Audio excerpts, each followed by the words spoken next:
হ্যাঁ, ফেব্রুয়ারি ইলেকশনের ব্যাপারে একটু মোটামুটি একটা জায়গায় এসেছে নির্বাচনের দিনক্ষণ নিয়ে। এটা তো একটা স্বস্তির ব্যাপার। সবাই জানে যে ডেমোক্রেটিক ট্রান্সফরমেশন আমরা যেদিকে যাচ্ছি সেটার একটা দিনক্ষণ মোটামুটি একটি সিদ্ধান্তে আসা গেছে ফেব্রুয়ারি।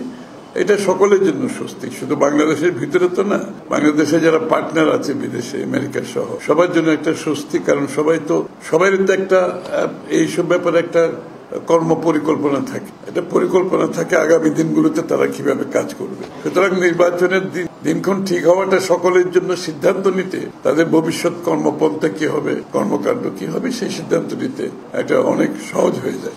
মত পার্থক্য তো থাকতেই হবে, আছে না? আমরা কতগুলো দল, কতগুলো দর্শন, চিন্তা ভাবনার উপর প্রত্যেকটি দলের একটা নিজস্ব চিন্তা ভাবনা, দর্শন আছে। মত পার্থক্য না থাকার তো কোনো সুযোগ নাই এখানে। মত পার্থক্য থাকবে, যে বিষয়গুলোতে ঐক্যমত হবে সেটা নিয়ে আমরা এগিয়ে যাব, এটাই তো সিদ্ধান্ত। এটা ডক্টর ইউনূস সাহেবও বলেছেন, তারেক রহমান সাহেবও বলেছেন। সবাই মধ্যে একটি ধারণা ঐক্যমতের ব্যাপার আছে। ভিন্ন মত থাকবে, এটা তো নিশ্চিতভাবে থাকবে, এটা নিয়ে কোনো সন্দেহ নাই। এই জন্য তো আমরা বিভিন্ন দল করি, তাই না? আর একমত হয়ে গেলে তো আমরা বাকশাল করবো দেখি এখানে। তো বাকশাল তো বাংলাদেশে প্রতিষ্ঠিত হতে যাচ্ছে না। ভিন্ন মত থাকবে, কিন্তু যে জায়গাগুলোতে ঐক্যমত হবে সেই সেই সংস্কারগুলো করা হবে। এটা খুব পরিষ্কার একটা বিষয়।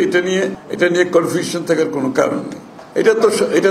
এটার সমাধান আগামী 1 মাসের মধ্যে শেষ হয়ে যাওয়ার কথা। কারণ ঐক্যমত যে বিষয়গুলোতে হবে তার বাইরে যাওয়ার তো কোনো সুযোগ নাই। কারণ তার বাইরে যেতে গেলে আপনাকে জনগণের কাছে যেতে হবে। বাকি বিষয়গুলো যেগুলো তার বাইরে থাকবে, প্রত্যেকটি দল জনগণের কাছে যাবে আগামী নির্বাচনে তাদের ম্যান্ডেট নিয়ে, তাদের নির্বাচনী ম্যানিফেস্টো নিয়ে জনগণ সিদ্ধান্ত দেবে। এখানে তো আমরা 50টা দল মিলে, বাংলাদেশের মানুষ তো আমাদেরকে সেই সিদ্ধান্ত দেওয়ার জন্য বলে নাই।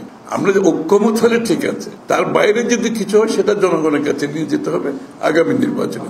বিগত নির্বাচন কমিশনের বিষয় না, সেটা তো এতদিন তো মামলার সুযোগ ছিল না। আপনি বিগত স্বৈরাচারের সময়, ফ্যাসিস্টের সময় মামলা করার কোনো সুযোগ ছিল?